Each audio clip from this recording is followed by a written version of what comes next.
The center of global colonialism once was Europe. There were great empires of Spain, all of Latin America, of France, much of Africa, of Holland, a little teeny country in Asia, and then, of course, of the great British Empire and the effort of the Germans to have an empire. They tried to control the world to make it serve their little European country. For several centuries, they pulled it off. Now it's over, and they're stuck, and they don't have much to boast about these days. Their standards of living are everywhere in decline and under attack. Only more so now that the United States is backing away from them too.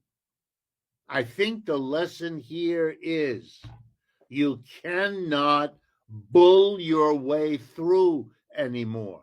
That part of the world that had to take it to be the colony of a country in Europe, and that was the fate of most of Asia, Africa, Latin America, and so on. They won't tolerate it anymore. They're not going to do it. You can see it now in their speeches. They're not kowtowing anymore, a term that comes from colonialism, by the way.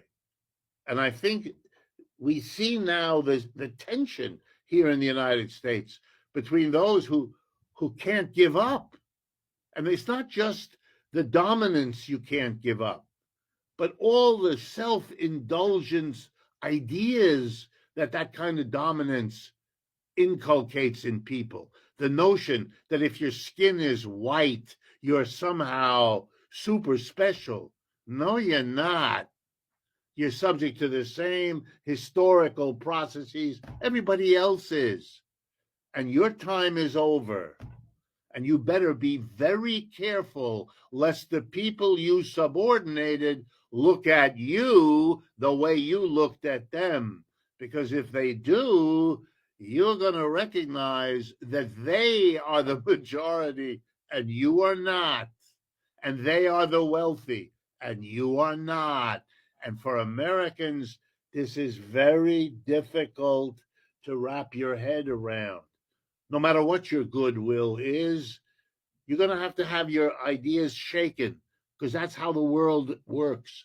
And the irony is the very system, capitalism, that gave you your exalted standard of living did so by ripping off the rest of the world, which won't have it anymore.